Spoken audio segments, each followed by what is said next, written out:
Hello and welcome to another edition of the Insurance Dudes podcast. This is Craig Pretzinger, and this is another insurance playbook. Insurance dudes are on a mission to escape being handcuffed by our agencies. How? By uncovering the secrets to creating a predictable, consistent, and profitable agency sales machine. I am Craig Pretzinger. I am Jason Feldman. We are agents. We are Insurance Dudes. Now, we've gone in and talked about the 5 Ps, right, for running an effective agency and why it was important and the findings that I had in reflecting back to all the years of creating the foundational components to support the high functioning offense that we have and to create not only income, right, monthly income, monthly cash flow, but also to increase equity, right, your actual business value, because ultimately we want to do that too. It's not just income, right? It's not a job, right? That's the difference between a job and owning an agency. So important distinction.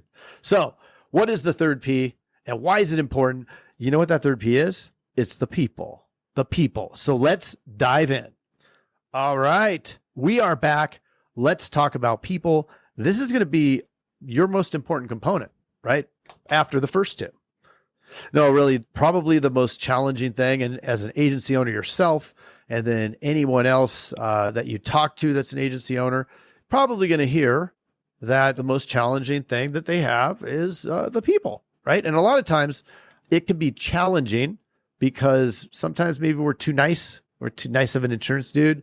We get too emotionally attached to people where we feel bad, and that's totally fine, right? It's totally fine to feel bad about having to let somebody go. Totally fine to feel bad about not saying yes to somebody that you've interviewed, even though you may have liked them. What we want to do is get away from a lot of the feelings around hiring. Now, it's important to feel, it's important to at times make heart-based decisions, but when we're talking about hiring, we really want to try to make it more objective, right? So we need to have criteria. And this is why, if we back up and look at the first 2 Ps that we covered, which was the principles supported the purpose. So we had the purpose, this is the first P. Second P was principles. And now we're in people. Well, if we don't have the purpose laid out, and then we don't have those core values that support the purpose, it's going to be difficult in the interview to articulate what you're doing, what your agency is doing to differentiate itself and provide help and that extra value to the world, right? Or to the space that you're in, to the people that you're talking to. So I think that it's something that we've found over the years was once we had determined the why behind our agency, we'd created the core values. Now this gave us the framework from which to develop the lens that we then are using in the interview. So now we're not just looking for somebody who has a license or somebody who has experience selling insurance. And I would argue that sometimes both of those things are detrimental to somebody's success. You don't have a lot of folks that come in and really go for it and are moldable and coachable and trainable when they already have that experience. Now, there's an exception to every rule. Sure, there's plenty of people that may be a great hire that have worked somewhere else and have that experience. But I found that when we bring people in from outside, yes, may require a little bit extra work to get them up and running. However, they are fully moldable. They don't come with a preconceived set of ideas about how this works. They don't have a way that they've been doing it that isn't similar to yours. So it could be really effective to find people from outside. And you're also not limiting your candidate pool, right? And as we get into this now, we're going to talk a lot, and we'll probably do another episode after the 5 Ps are done, where we really dive deep into the hiring aspect, because we're going to talk a little bit briefly on the different components that when you clicked on this, you saw the hiring, the recruiting, hiring, training, and firing of people. So remember, we're going to be looking for people who can align with the purpose that we talk about. So when you think about the questions that you ask in an interview, you want to frame them in such a way that it's going to give you an answer as to whether or not they're in alignment with your purpose. Now, that doesn't mean you ask, hey, we really like to serve single mothers who have 4 kids and have their hands full and, live on the north side of town, whatever, right? So let's say you hone down that avatar and have it real clear. And the purpose is to help people because they typically are underserved when it comes to insurance, and you want to help make them really comfortable with their coverage and able to set it and forget it, whatever that is, right? So you may ask questions that are going to tease out whether this person can align with that. So I think that's important, right? You don't ask the specific thing around the question, and certainly don't ask yes/no questions. We want to ask those open-ended questions and have them really help to identify whether or not they're in line. And then we're going to ask questions. I would put them into situational questions around the core values.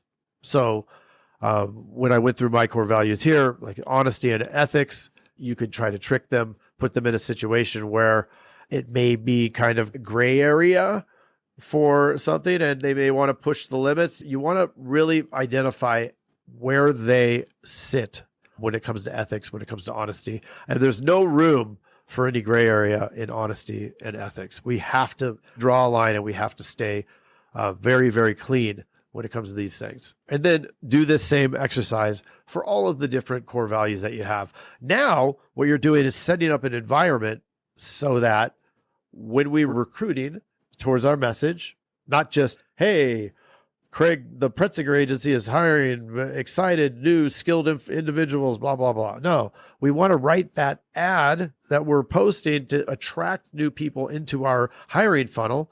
We want that ad to align with our purpose, because if somebody is attracted to our agency because of our purpose, now we are looking good when they come on, right? Now we have somebody that actually is aligned with us. And then as we interview them and we put them up against all the core values, if they align with the core values, now we have somebody that we're going to be able to really work with, right? Because it's much more challenging to try to change somebody's value system, right? And arguably almost impossible. So what we want to do is hire for not their knowledge about insurance, not their knowledge about sales, not all these things that we can train them on. We want to hire them on whether or not they're going to make the right decision when the time comes. We want to hire them on whether or not their driving force aligns with our driving force. We want to hire them on all of these things that are then going to make it much easier to bring them in and convince them of the ways that we do the things the way that we do within the agency, because they are already pre-aligned. We want that pre-alignment. So important, right? Now we have the right people when we bring them in. Well, guess what? When they have the proper skill set in those core values, I guess skill set's the wrong word. If they have the right criteria that match with those core values, if we can identify that they're motivated and they really want to bring positivity, they're going to help by elevating everybody else that you have here too. Because as you keep adding people who have these same fundamentals, it's going to strengthen the culture of your organization. It's going to increase employee lifetime value. I'm just going to leave that there. I'm not going to get into that. We're going to talk about that when we get deep on hiring and deep on employees, which we'll do in a few episodes. So you want to make sure that you do subscribe so that you get notified on that. Employee lifetime value. If we're thinking of the people and the way that we attract and then retain those people, if we're looking at them in the same way that we look at our sales, right, where we're looking at a cost per sale, we're looking at the lifetime value of a new client. If we start applying the same fundamentals to our hiring funnel, we're going to start seeing similar results. We're going to start seeing better hires. We're going to start seeing better retention. We're going to start seeing all of these things that we start to see on the sales side of the coin. So another thing that we're going to do, we want to attract people that we can empower. We want to attract people that aren't afraid to make a mistake And it's really important. This is another thing that I've learned over the years. And as I've gotten older and not only require glasses, but also have gained some insight, some wisdom, and some patience, it's become real valuable in empowering people and not being afraid to let them make some mistakes. I say it all the time that we're not doing brain surgery. We're not building airplanes here. Nobody's going to die if something gets screwed up. And we're not going to give somebody the reins to an activity that has the potential to be catastrophic. Like, we're not going to just trust that they're going to get it done. We need to also trust, but we need to trust but verify. We're going to trust that they're going to get it done. And then we're going to verify, or if they didn't get it done so that it got the results that we need, then we need to revisit and look at where the mistake was made. Now, just because somebody may want to do something in a way that's slightly different from the way that we like to do it, that's okay. We want to focus on the result, right? We want to focus on obtaining those results in every aspect of it. So let's talk about the people that we've had in agencies. And I start to think back to my agency. What I've noticed is over the years, as I did hiring, I used to just have a conversation. And I've talked to lots of agents that we've either coached in the elite group or in the past, or who come to us with questions on this. But in the past, we used to just have this conversation. A lot of agents do this, where it's like, hey, I just want to have this conversation, feel out. Well, the thing is, I know for me, this is not a free flow. It's not a good way for me to determine whether or not somebody's a good candidate, because I end up liking everybody, unless they're just rude, or there's something just completely off, or they attack me. Then likely I'm going to like them. So I know that about myself. I know that I'm going to struggle with that. So I needed to really get laser beam focused and institute some structure to the interview. So all those questioning techniques and the types of questions that I brought up earlier are important to that structure. But what it does is, and what we found was, when I compared my turnover for the years that I just kind of did it from my gut, didn't use any sort of assessment, and just had a conversation, the turnover was much higher. The results were far, far less. As we added the structure, as we added the processes, which we're going to talk about in the next P, and as we attracted people using these frameworks and structures in the interviewing process, and then all the processes that go behind when it comes to the training, when it comes to whether or not we fire, which is measuring and tracking and measuring, holding people accountable. What we found was, not only did people stay longer, but we had a better fit once they came on, and they were far quicker to get to results or expose themselves that they weren't capable of doing it. We've had far fewer bad hires once we had this structure. So really important. Our employee lifetime value has gone up significantly. Most folks, on average, we retain people for longer than a year now.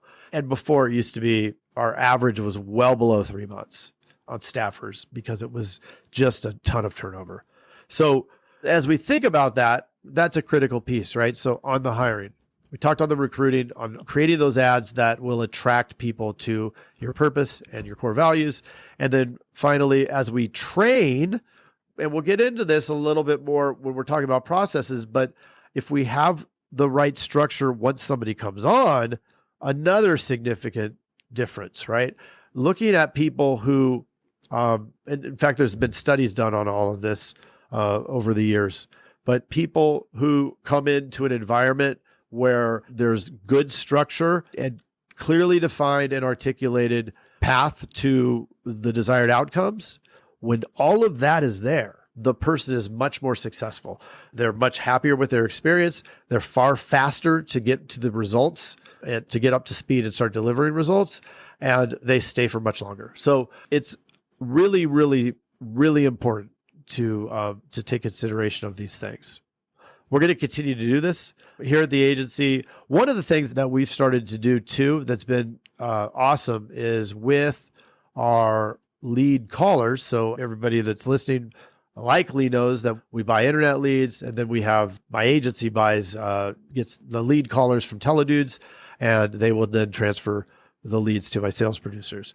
Well, as they become more in tune with that, and as we hire people who are going to understand that, we're able to invest more money towards the new client acquisition component, towards the sales, right? Towards bringing in more business, instead of keeping all this money over to make up for that turnover, right?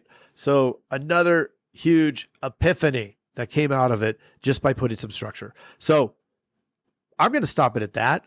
And I'm going to ask that you subscribe, you do all those things, and invite you to come back on the next one, because we're going to dive into processes, which is the 4th P. And then, of course, the episode after that, we will be talking about performance. So that is people. And of course, after the performance one, we'll be diving a little bit deeper into the hiring stuff. So appreciate you guys listening. Hope this is helpful. If it is, throw something in the comments. If you know somebody who hasn't ever heard of us, please share it. Why not? Come on, social media, be social. We appreciate you. Take care.